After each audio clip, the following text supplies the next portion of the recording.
Good morning. Let me also begin by thanking the organizers for having me. It's a distant honor and a privilege to be part of this exceptionally interesting and stimulating discussion. And, you know, being one of the last speakers at the conference has certainly its disadvantages. As somebody said yesterday, it's a moment when everything has been said, but not yet by everyone. I like the expression so much. But it also has some advantages, which means that it allows for somehow reacting to what has already been said. And the discussion is so interesting that I have allowed myself to rework my presentation precisely to react to what has already been said. So my apologies to the interpreters.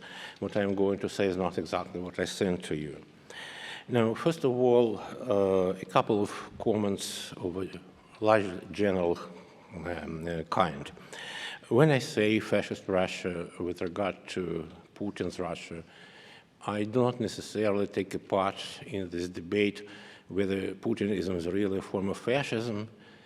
I would say that I use this expression in a semi-classificatory and semi-metaphorical way, but in any event, in the context of the Ukrainian war, I guess this is what perhaps justifies this clumsy use of concepts as well. Now, my second remark would be that I totally agree with what has been said about the changing mnemonic paradigms in the present-day world, and I think that this does not relate only exclusively to Eastern Europe. It is also what is happening in Western Europe and in the United States, more or less elsewhere. And my understanding of this paradigm change in memory politics is that the time when democracy was on the rise, liberal democracy was on the rise, is unfortunately over, and we are living now for the last couple of decades, if not more, through a different historical period, which is primarily characterized by the new and not so new challenges to the liberal democracy. Some of these challenges were, of course, largely due to the miscalculations of democratic politics itself. Some are due perhaps to human nature, I don't know.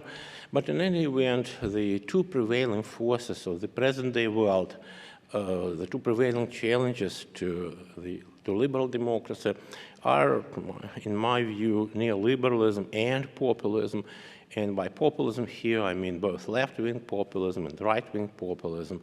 Although as historian of memory, I have, and most of us perhaps have to do more with the right-wing populism, which has more to do with memory politics than with left-wing populism. But once again, although there are it's a little difficult sometimes to decide which populism is left-wing, which populism is right-wing. It's not that they are all the same, but it's not necessarily that the frontiers between them are clearly cut. In any event, these new challenges to the memory of the Holocaust precisely come from those two sectors, from populist, left and right, and also from neoliberalism. And I think that what is largely behind those challenges is the changing worldview, a kind of very long-term process of us thinking now somewhat differently from how we used to be taught to think when people of my generation were students, or how our teachers thought themselves.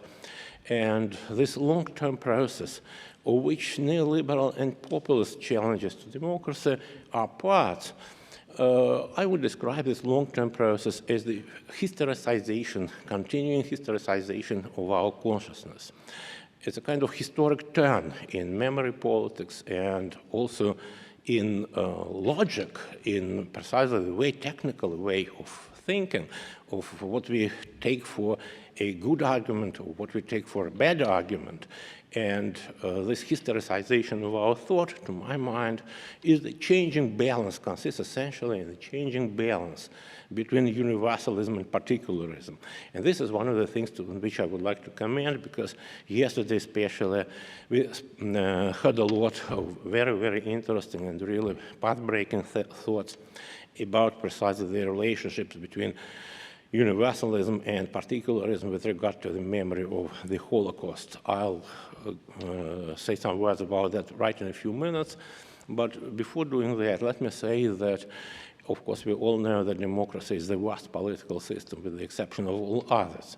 And I would risk to extend the same kind of metaphor to the memory of the Holocaust. This cosmopolitan memory, or whatever you call it, is the worst form of memory politics with the exception of all others. It's to say that, of course, there are problems, there are drawbacks, there are internal inconsistencies in this cosmopolitan memory, but still nobody has come so far with anything better than that. To the contrary, all modifications, all attempts, to my mind, to somehow modify this paradigm just undermine the best so far historically known form of mnemonic politics, which characterized the moment in European Western history when liberal democracy was in its best shape. Now let me say a couple of words on another topic that has been discussed yesterday and before yesterday, and this is a topic of empty symbols. This is also part of my title, but many people speak now about this empty symbols, empty signifiers, or whatever we call them, and a lot of interesting things has been said, especially in the first day about that, but continuously in other days as well. Now, I guess even today as well, right? I think that there are several ways to interpret what does it mean that some symbols, some signifiers can be or are actually empty. And the first one, and the most famous perhaps, goes back to Ernesto Laclau's highly influential on populist reason of 2005. And according to Laclau, after the crisis of this large-scale class politics and basically social classes, it is absolutely impossible to come up for kind of any movement, a large-scale movement of underprivileged groups with consistent program, because different constituencies of this populist protest against elites or whatever, different constituencies of this protest movement have very different interests. So if they even can agree on some symbols, they invest very different meanings in those symbols, which means that those symbols are empty.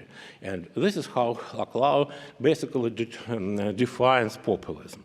Of course, he refers here to Saussurean tradition of considering all signifiers as empty. I don't really know how he manages to combine the idea that any signifier is empty with another idea that only populist signifiers are empty, but this is what Laclau is about.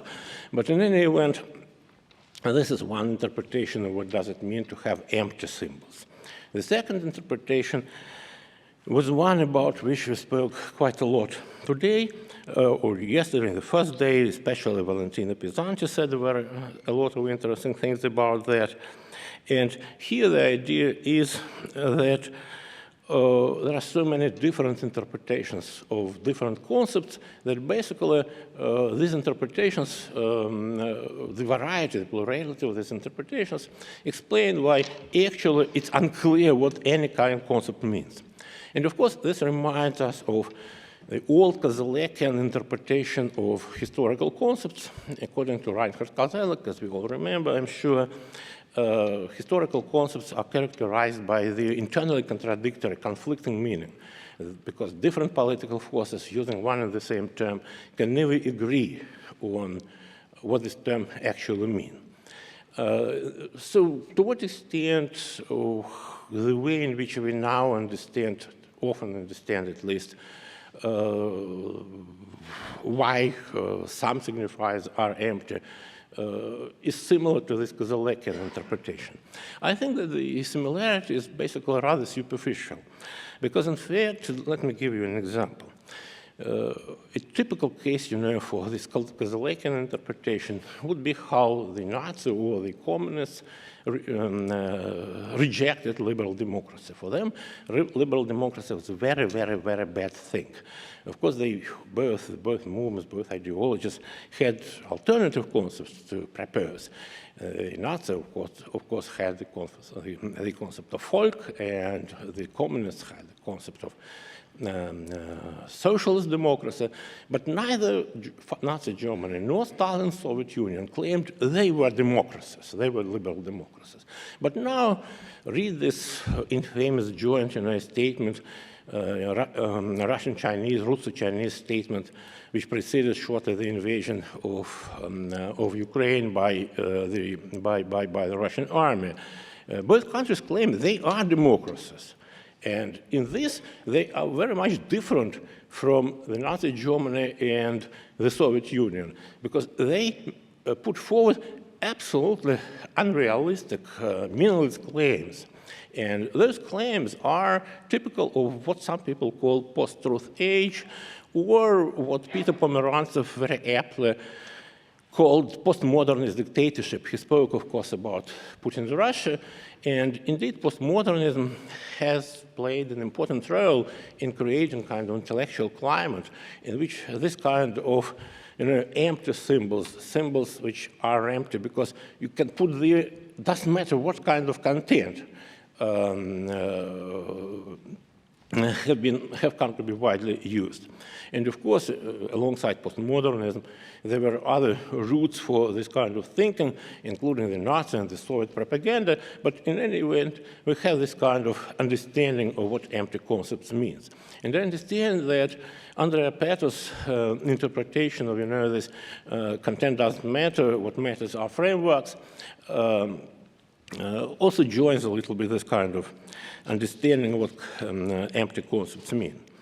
And I also think there can be some kind of other understanding of this concept, which I have tried to develop in some of my previous writings.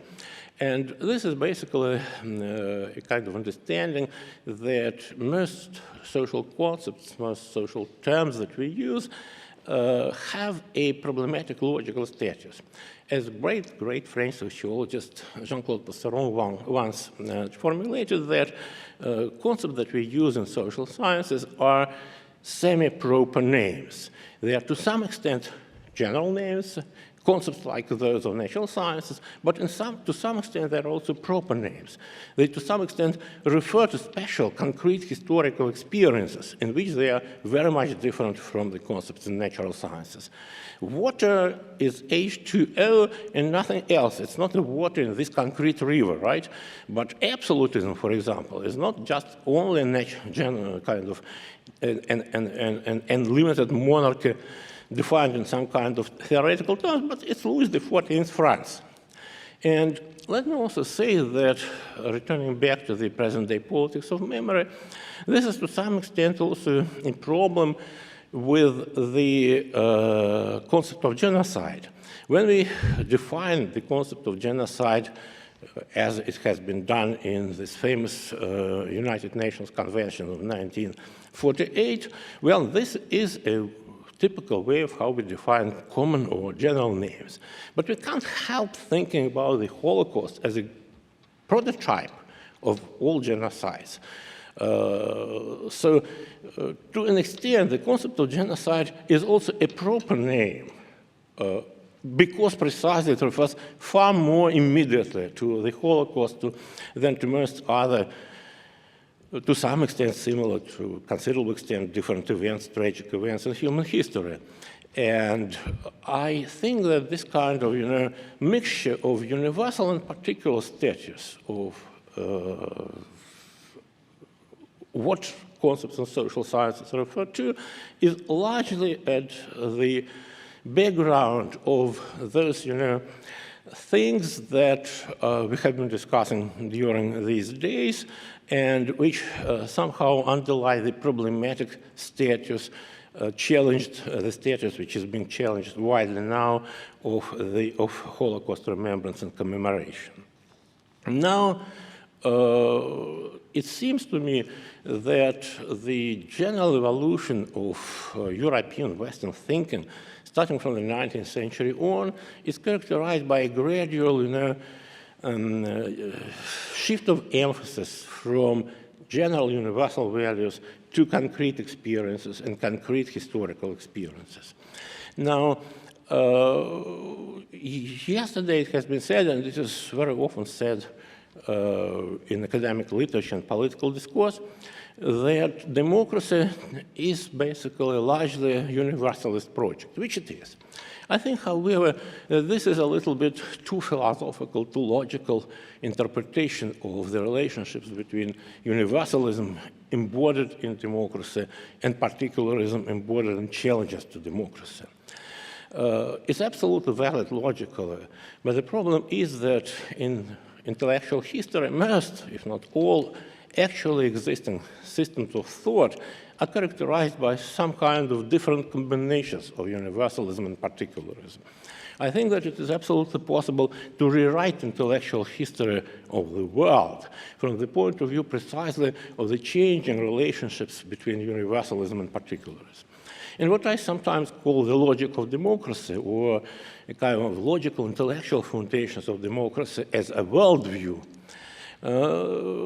this logic of democracy is based, according to me, on a conflict and internal tension, but coexistence of the two logics, on logic of universal common names and the logic of particular names. Once again, we can define democracy in such a way as theoretically any country all across the world might correspond to the criteria that we have put forward for a country to be or not to be a democracy. But it doesn't prevent us from thinking about the United States or Western Europe as the best example, the good examples of democracy. And once again, in the same way as there is a tension between, thinking about the genocide as embodied above all in the Holocaust or as equally embodied in other, historical experiences. In the same way, there is a tension between, the understanding of democracy as something special only to the West and something which potentially could be reached by all people in the world, all across the world. So these are, I guess, the main reactions that I wanted to share with you regarding the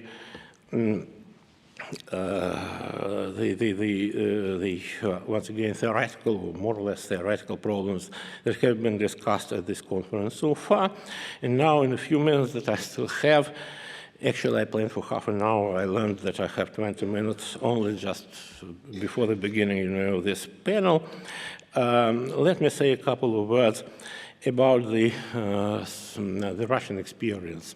In fact, Russian experience of Holocaust distortion under Putin and before is a case, or I would say an extreme case, of those East European ways of distorting the memory of the Holocaust, about which Elena Subotic and Andrea Petro spoke so eloquently before me. The difference between the ways in which the memory of the Holocaust is being distorted in Putin's Russia and in other East European countries is basically due to the fact that Putin's Russia is the extreme case of those tendencies, authoritarian, populist, whatever you call them, which, once again, more and more determine the cultural and political climate in that part of the world, and unfortunately not only in that part of the world. The Soviet myth of the Second World War, which in a slightly modified form has become the foundational myth of Putin's Russia, did not emphasize the Jewish dimension of the Second World War. And although, of course, the extermination of the Jews was an important, aspect of those crimes of which the Soviets very enthusiastically accused the Nazis, still the interpretation of who the victims were was very much driven by the idea that the Nazism was not so much a racist movement, it was an extreme form of capitalist reaction to socialism, and that the real victims of Nazism within this framework had to be anti-fascists, or just peaceful citizens, or people of all nations, but reducing, Nazi crimes to the Holocaust would be unacceptable within the framework of Soviet Marxist interpretation of what Nazism was. And this this line of argument is still very much prevalent in Eastern Europe and in Putin's Russia, although, of course, there are few sympathizers with the communist experience, but in any event, Nazism now is interpreted in particularistic terms as a kind of another country challenging the security and the well-being and the very existence of our own countries, whether it be Hungary, or Poland, or Ukraine, or Russia, whatever, any country can more or less claim this, once again within the framework of worldview where particularism is more and more typical and more substitutes itself to any kind of general definitions of what communism, Marxism, whatever were. And of course, Putin's Russia, as many other East European countries, pretend to be, as I said earlier, to be liberal, to be a democracy, not necessarily a liberal, of course, democracy, but a democracy. And this makes Russian ideologists pay, of course, lip service to the Holocaust remembrance. But the way in which this service is being paid is special in at least two respects. On the one hand, this is something which is internationally marketable. This is an image of the Second World War, or rather an image of Putin's Russia reacting to the experience of the Second World War, which is presented for foreign audiences. To the extent to which the Holocaust story is integrated in the Russian war myth, it is typically integrated in those elements of memory politics to which foreign audiences have access. For domestic audiences, Jewish sufferings are still very much marginalized in this Putin's war myth as they were in Stalin's war myth as well. Now, the second thing, which is also typical of Putin's ideology, is that it tries to be, and the war myth that Putin has promoted, tries to be as inclusive as it possibly is.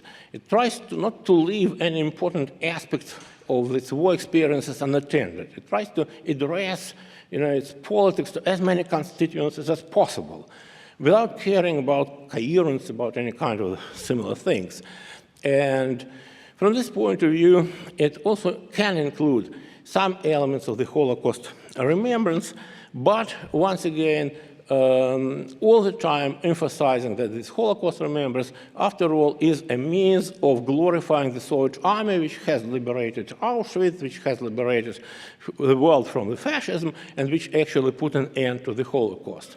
If the Holocaust is mentioned at all, then it is mostly mentioned to say how great the Soviets were, how great Stalin was, and how great Mr. Putin is, of course, as their successor. And a very typical, an important problem for Putin is, of course, that he is regularly accused of being a fascist or something like that, a far-right dictator, and the idea of twin totalitarianism, the idea that Russians were, the Soviet Union was as guilty of the Second World War as Nazi Germany was, the idea which is very popular now in Eastern Europe. And not only, this idea, of course, is absolutely suicidal. Sharing this idea was absolutely suicidal from the point of view of promoters of the Russian-Soviet war myth. So, and This explains largely a very aggressive kind of reaction in Russia to the East European memory politics about which we spoke earlier today. And to somehow finalize all this discussion, I think that one of the best examples that somehow shows how the memory of the Holocaust is actually used in Russia is the so-called memory law, which was adopted in May 2014, just in the midst of the first Ukraine crisis by the Russian parliament. And this law criminalized Holocaust denial. But in fact, the most important part of this law, the most important line of this law, is not about the Holocaust denial, which is simply not mentioned there, but it forbids the denial of Nazi crimes in general, as most West European memory laws also do. But the most important line of the law is also its ban on, I quote, dissemination of knowingly false information about the activities of the USSR during the Second World War. Just recently, about a year ago, an amendment to this law was passed, and this amendment says that claiming that the Soviet government and the Soviet high command had the same kind of goals in the Second World War as the German government, the Nazi government, and the German high command is also part of this criminal offense. Which means that the real goal of Holocaust, of this law, is not so much to protect the memory of the Holocaust. Nobody cares about that in Russia, and very few people do.